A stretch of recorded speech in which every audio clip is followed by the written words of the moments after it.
Você tá respirando fórmula. Você tá na rua andando e tá vendo fórmula, vendo números, fala, ai meu Deus, surtei. Sim. Fala, gente, tudo bom? Meu nome é Daniel Cunha Grassi, eu atuei por mais de 14 anos em fundos de investimento como um todo, 2 anos no back-office e um pouco mais de 12 anos na gestão da Asset da Caixa. Dou aula pela FK desde 2022 e me tornei um CFA Shareholder em 2021, depois de 2 canceladas do Level 3 ali na pandemia, uma faltando uma semana para a prova, então você imagina como estava de férias ali tranquilo e acabou cancelando, mas enfim.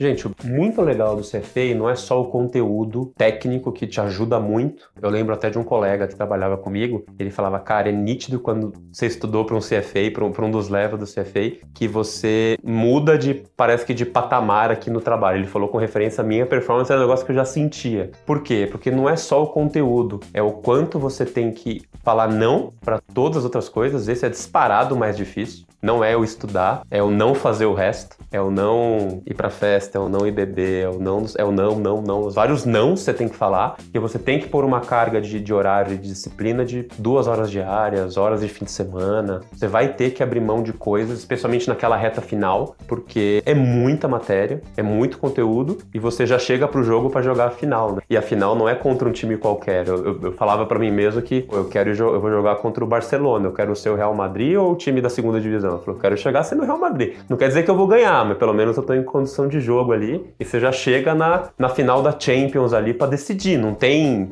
fases, né? Não tem aquecimento. Você chega e vai. Claro que tem simulado e tal, mas a prova mesmo é num dia. Então, o que você acaba vendo de quem passa é que uma coisa que você até sente isso, você viveu na trincheira junto, né? Você viveu aquela coisa de, pô, você sabe que o outro passou, sabe que teve que falar tanto não, abdicou tanta coisa, teve aquela resiliência para conseguir a aprovação, então cria muito também essa parte do perfil mesmo, do caráter de você não desistir, acho que te molda de outras formas, além do óbvio que é o conhecimento em finanças, que é muito completo. Eu, quando entrei, achei que sabia alguma coisa de renda fixa, já tinha uma base, mas quando você pega a renda fixa que é vista lá fora, o mercado americano sempre falam que está 10 anos à frente do brasileiro, né? Você pega esse conteúdo tão amplo, você fala, caramba, tem um monte de coisa que eu não sei, um monte de coisa para aprender. Isso já foi no level 1, mas você pega o 2, pega o 3, você fala, cara, que legal. Acho que assim, somente o level 3 eu achei legal pra caramba de estudar, por mais que minha mãe estivesse ouvindo isso, ela deixa eu sentar, que você falando que é tão legal assim de estudar, me dá até um... Mas o 3 foi legal de estudar pra caramba, que era muito prático, era muita gestão de portfólio, tinha muito a ver com o dia a dia, então foi legal. Então foi o mais legal. Então é legal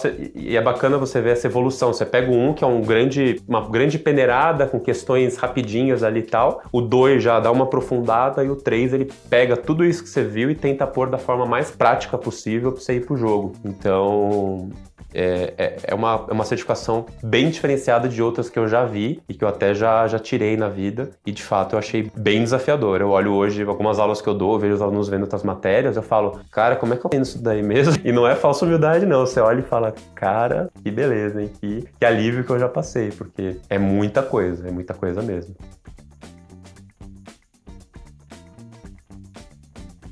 O level 1 e o 2, você está falando só de provas e que são teste. Então você tem que ter ali o entendimento do que você está lendo para responder rápido, até porque é uma prova... A level 1 é muito veloz, é muito pouco tempo por questão do que geralmente as outras certificações têm, 1 minuto e meio, coisa bem rápida. O level 2, ele já tem o dobro do tempo por questão, mas ele tem os cases que são bem extensos, são grandes e acaba tendo a peculiaridade da língua. Só que é um processo, né? Então assim, você não precisa entrar já sendo super fluente em inglês. Por quê? Porque a fluência no inglês, basicamente na leitura e na escrita, vai ser exigida no level 3. Você tem que chegar lá. Por que o 3? Porque o 3 você tem que escrever. O 1 e o 2, por ser só teste, você acaba conseguindo com um nível mais baixo de inglês.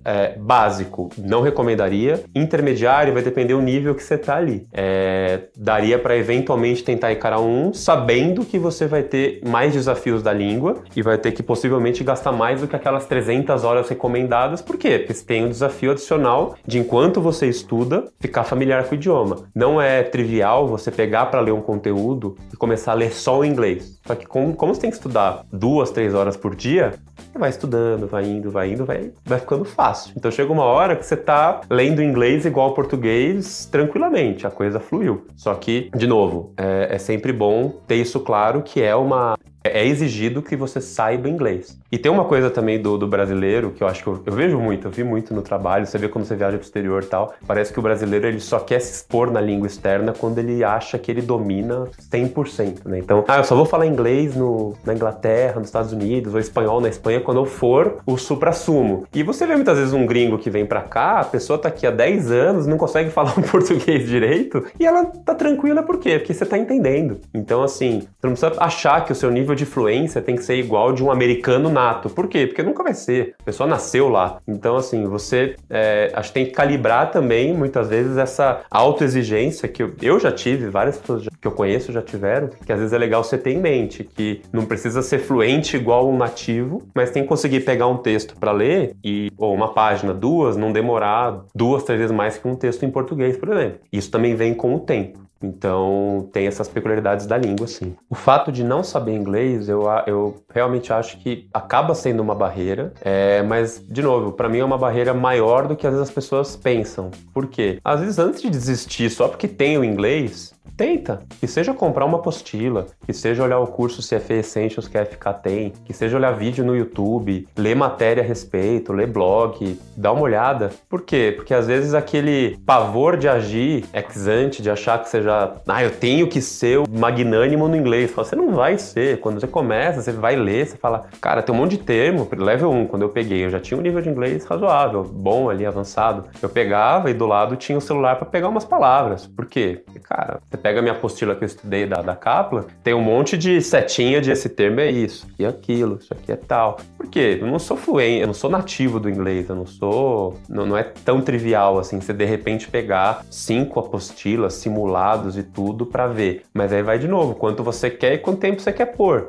Quero passar em 1 mês, nem entra, esquece. Pô, quero me dedicar aqui um tempinho, quero engajar nisso, e realmente é uma meta minha. Pô, eu recebi mensagem esses dias de um colega do banco, o cara, ele, como tem família, tem tudo, tem filha pequena e tal, ele fala, cara, eu não consigo fazer tiro curto pro CFA, não consigo 3 meses, não consigo nada assim. Eu coloco 9 meses, quase 1 ano por level para eu conseguir. Por quê? Porque eu não quero perder o desenvolvimento da minha filha, eu não quero não sei o que e tal. Então ele achou o jeito dele com a esposa de ir adiante, sem terminar o casamento, sem deixar de criar filho e conseguir me entregar a prova dele. Então, esse cara, ele já tá indo pro level 3. Tá demorando mais do que um reformado há pouco tempo, solteiro tal, demoraria? Sim. Tem problema? Não.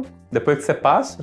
É a mesma certificação, você passou do mesmo jeito, atingiu o mesmo objetivo, e esse tipo de gente teve ainda mais barreiras para conseguir fazer uma coisa, fases da carreira. Quando você já é um gestor, é uma coisa, quando você é um júnior, um pleno, um sênior, é outra. Quando você tá, claro que tudo vai influenciar. Você é solteiro, você namora, você já é casado com filho, sua mãe depende de você, cada um vai ter as suas questões. Então por isso que é legal você sempre... Eu lembro quando eu tive minha primeira aula aqui na FK, 2016 com o Pablo, eu lembro que ele falava muito disso. Ele falou, cara, o CFA é um projeto da família. Então, se você tem alguém, se você já está com alguém, conversa com essa pessoa e entra com ela nesse jogo. Por quê? Para não ter estresse ali na frente, já saiba. Então, falando do inglês, eu acho que, claro que é um dificultador, mas a fluência mesmo você tem que ter no 3, a fluência escrita, você não precisa falar com ninguém. Então, assim, precisa ter essa velocidade, porque você vai ter que ler e já escrever na outra língua, mas é só no 3. Para chegar no 3, tem aí umas 600 horas de estudo se você não bombar para chegar lá.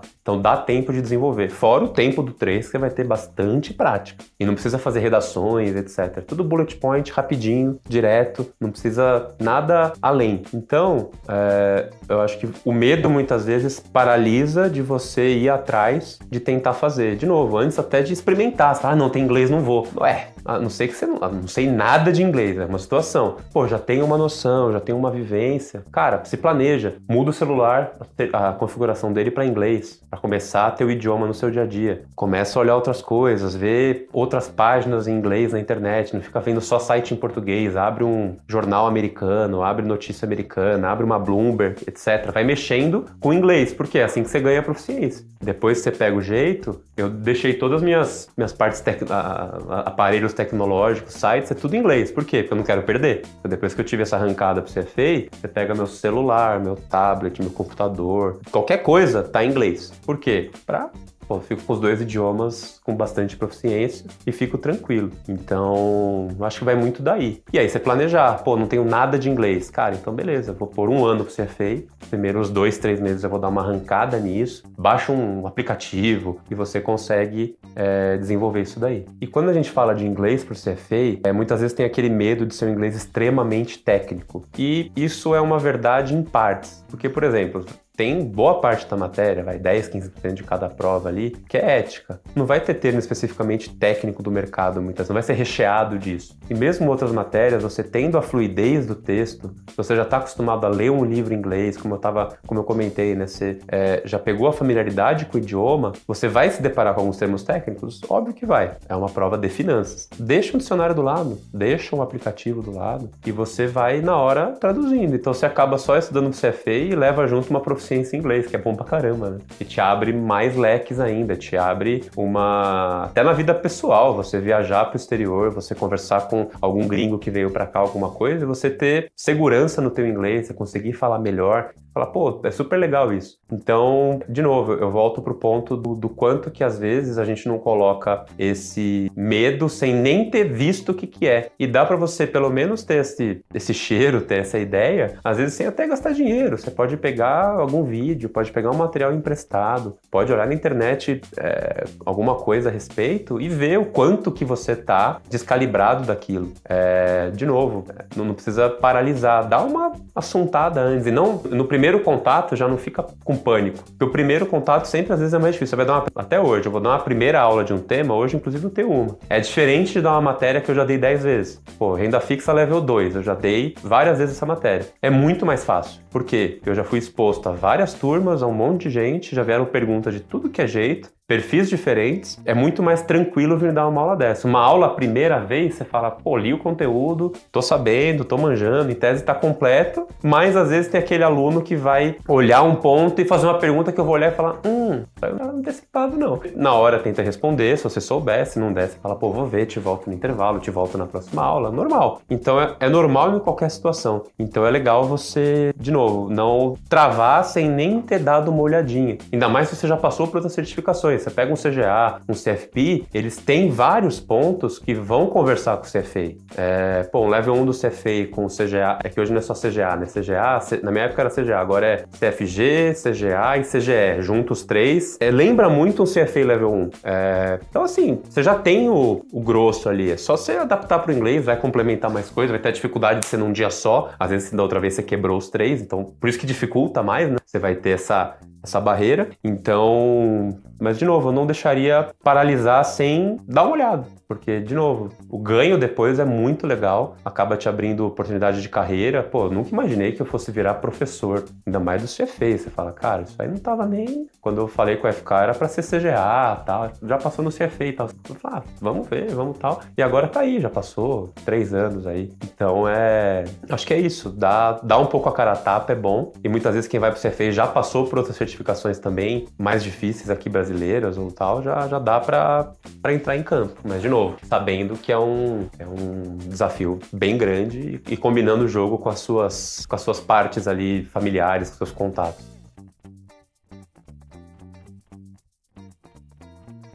Bom, gente, além das dicas que a gente já viu de inglês, de você trocar o celular, você ler um livro, você ler a internet, já focando no inglês, sites em inglês, etc., a FK ela oferece um curso que chama CFA Essentials. Que é o quê? É antes de você, de fato, entrar para pegar o level 1, level 2, level 3, que é um investimento maior, porque já vai ter que ter feito sua matrícula em dólar, já vai ter que ter contratado um curso mais caro, já vai ter que planejar sua vida ali pelos próximos meses até a prova para sobreviver e conseguir passar encarar a prova sem grandes problemas, sem grandes percalços. Então, uma boa forma de você testar isso e você já começar a caminhar nessa direção, pensando num planejamento um pouco mais longo, lembrando que o CFA é uma maratona, não é uma corrida de 100 metros, não é uma certificação que você vai estudar 5 dias e vai pro jogo. Você tem que estudar bastante tempo, é muita matéria, é muito conteúdo. Então, quando você olha o programa ali do CFA Essentials da FK, que tem no site, que tá lá bem descritivo, que já vai te dar essa familiaridade com o inglês e com termos técnicos, você já ganha essa confiança e você já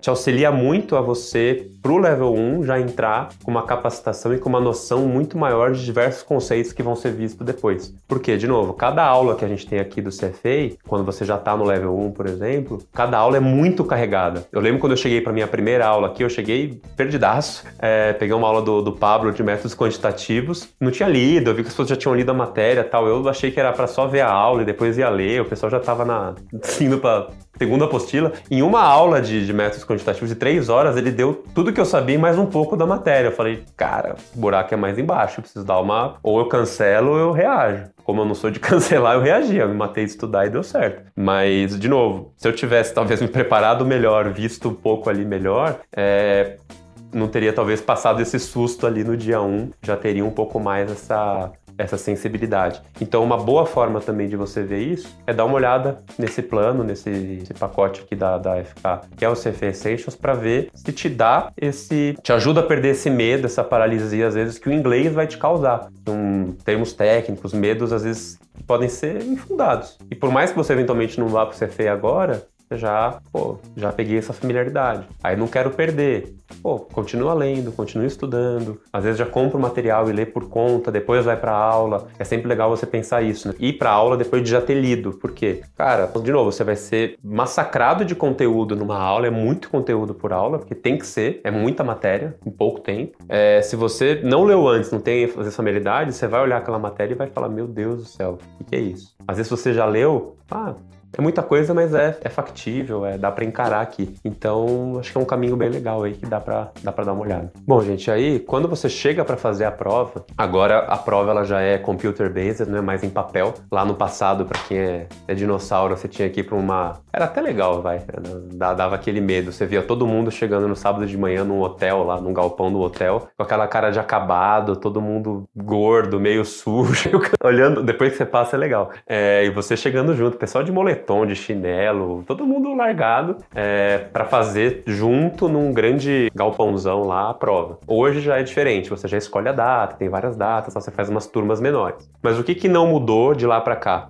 Você praticar antes, especialmente os exercícios, a gente sempre bate muito aqui, é você tentar fazer pelo menos ali uns 5 simulados, planejar pro mês final você tá, um mês e meio ali que seja fazendo simulado, fazendo a parte prática, para na hora H, para na hora da prova, você não ficar perdendo tempo com pequeneces ali do inglês, né? Coisinhas pequenas de inglês. O level 1 ele é bem direto, então são perguntas mais curtas e você já tem que resolver. O 2 são textos grandes ali, muitas vezes. Então mas você já vai ter chegado ali no nível de ter a proficiência do inglês, né? Você vai ter praticado em simulado. Então assim, na hora da prova, o inglês ele acaba já sendo uma barreira superada, porque você já passou por tanta coisa. Pensa comigo, você já estudou 300 horas, mais ou menos, você já fez uns 5 simulados, uma cacetada de exercícios do CFA, do QBank, etc. Então você já chega dominado. E a prova costuma ser muito bem feita. Então, eu vi nas provas que eu fiz, eu ouço o pessoal falar, cara, a prova muitas vezes não te deixa na dúvida. É bem específica no que está exigindo, quem sabe o conceito marca, quem não sabe tem que chutar. Pelo menos tentar eliminar uma ali das 3 para aumentar a chance para 50%.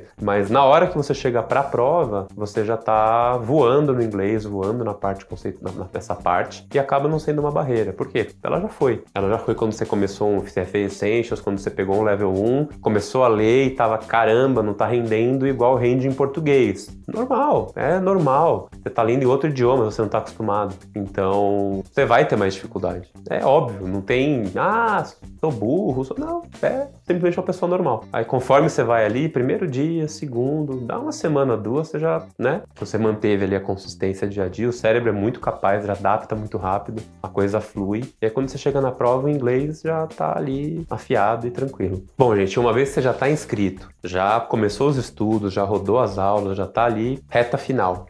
Como você vai saber ali se você de fato já tá preparado, se é melhor postergar, que hoje tem essa opção, né, de pagar uma taxa e postergar a prova e tal. Pra mim, vão ser acho que 2 pilares. Um é o emocional, porque a hora da prova, querendo ou não, você tem uma pressão grande.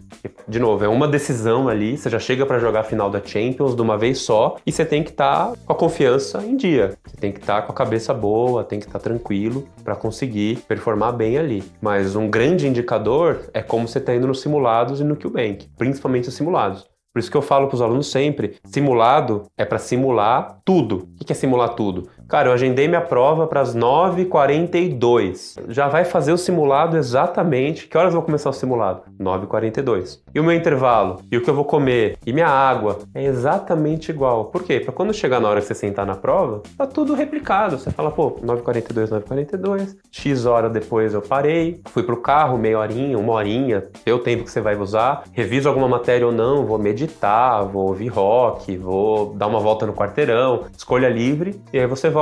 Então você tenta simular o máximo possível. Ah, professor, não consigo, porque tal, aí beleza. Pô, é melhor não fazer nenhum simulado ou faz algum. Alguns você pode quebrar, faz uma parte à noite em 2 noites diferentes e tal. Mas pelo menos uns 2, tentar replicar 100% as condições de jogo. Por quê? Porque na hora H, você não vai ter consulta, você não vai ter ajuda, você não vai estar... o primeiro simulado eu quero fazer com consulta, beleza. Mas lembra sempre que pelo menos os 2 tem que simular bem. E aí a sua nota vai balizar se você tá indo bem ou não. Pô, tô tirando 40, posterga. Tô tirando mais perto de uns 60. Por ali, pô, isso já vale o risco. Dá aquele gás final e vai pro jogo. Então, a nota ali que você está tirando nos simulados é um balizador. O QBank é um balizador.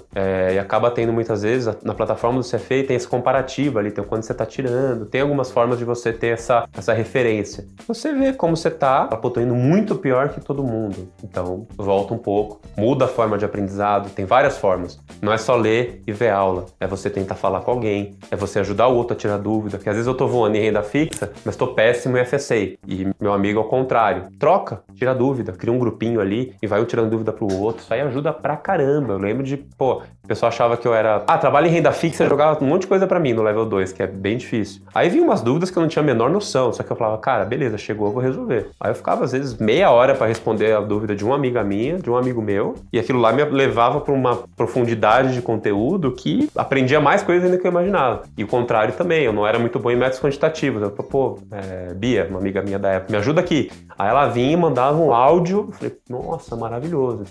Essa troca ajuda muito, porque tem forma de aprender, dá pra escrever. Eu lembro quando eu fiz o level 1 e o 2, eu escrevi todos os slides da FK na mão. Eu peguei folha sulfite, curiosamente os 2 deram 98 folhas sulfites, páginas, né? Eu escrevi tudo, porque cada vez que eu escrevia na hora da revisão, minha nota melhorava. Eu falei, cara, vou escrever tudo, vou transcrever. Fui transcrevendo e dando uns complementos, uns pitacos. E isso fez minha nota super subir.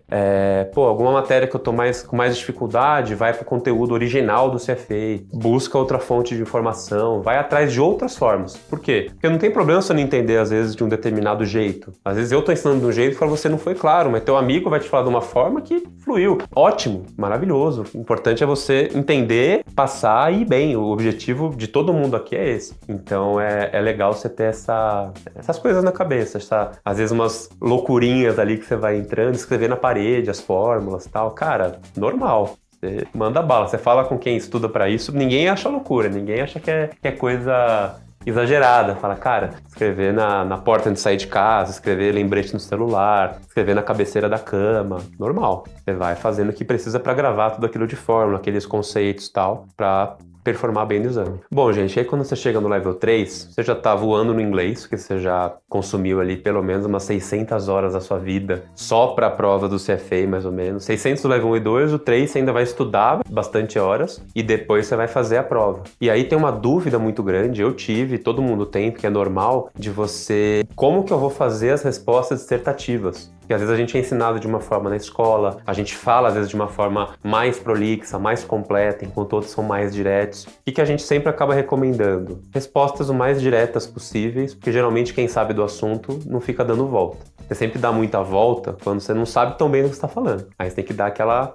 veja bem e tal, você dá aquela cozinhada. Quando você sabe, você... 2, sim, não. Então é você ser assertivo e responder tudo. Porque muitas vezes a pergunta vem em 2 partes. Então você tem que falar yes, por exemplo, tem que pôr o sim e colocar alguma outra coisa. Não só responder direto. Deixar bem claro. E isso você treina, você pratica, fica muito claro. Na FK aqui a gente faz esse trabalho também de você acompanhar o mock 3, né? Os simulados do level 3 que os alunos preenchem ali a parte dissertativa, que a correção redação, você vai fazer olhando o livro da Kaplan ou do CFA que seja, que vai ter ali as sugestões de texto, aí você fala, será que eu respondi isso ou não? E aí você pode cair num erro de quando você autocorrige, você querer jogar sua nota um pouquinho pra cima, falar, aqui acho que coube, né, tal. Então quando cai na mão de um terceiro pra corrigir, a pessoa tende a ser muitas vezes mais dura e dar aquela calibrada. E é melhor você ter essa dureza no simulado do que chegar na prova achando que você tá tirando 80 no mock e na verdade você tá tirando 60. Então, e você ter essa conversa de orientar a resposta, falou, aqui você foi prolixo, não precisa falar tudo isso. Aqui você deixou de responder um trecho, aqui você,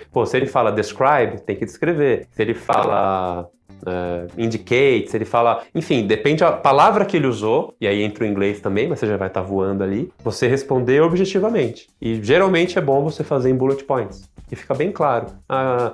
Give me 2 reasons to blá blá blá. Aí você põe 1, 2. Acabou. Não precisa, se eu contar, fazer todo um briefing ali, uma introdução, não vai servir para muita coisa. Você tem que responder objetivo. Quem está corrigindo é americano, é gente objetiva de finanças. Não é, nem sempre americano, a organização é americana. Não é a professora de gramática do colégio que pedia para você fazer respostas ultra completas ali para ficar um textinho bonito. Então é você tentar seu objetivo, especialmente na vida pessoal, você é uma pessoa que tende a ser mais prolixa nas respostas, você tende a fazer toda uma conjectura, tende a fazer todo um processo, seja o mais direto ali possível, porque, de novo, quem sabe a resposta não fica dando volta, já vai lá e crava. E, de novo, essa ajuda aqui, essa conversa que a gente tem, eu fiz com uma aluna antes do Level 3 agora de março, teve março ou fevereiro, e foi bem legal. A principal dúvida dela era essa, ela fala, eu tô atendendo, eu tô respondendo muito vago, como é que tá o tempo aqui? O tempo é um negócio muito precioso. Eu conheço três colegas meus do banco muito inteligentes, que estavam voando na matéria e tal. 2 bombaram uma vez o level 3 e o outro bombou 2 vezes o level 3. Não era por falta de conhecimento.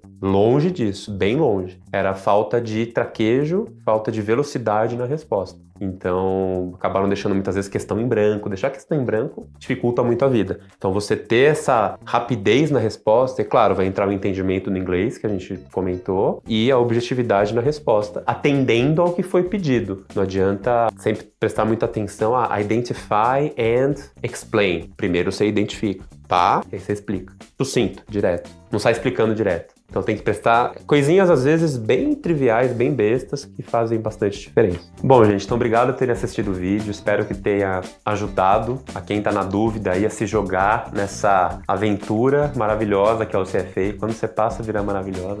Brincadeira, é legal no caminho também, você aprende muita coisa, conhece muita gente boa, é bem bacana. E é legal quando você acha também um apoio para fazer isso, a FK entra como um desses apoios aqui no Brasil. O principal apoio hoje em dia de número de aprovados, etc. Então, se gostou, se tem dúvida, etc., pode comentar, pode curtir aqui o vídeo, pode partilhar e a gente vai sempre responder, vai conversar com vocês e é isso. Obrigado por terem assistido, um beijo, um abraço, tchau, tchau.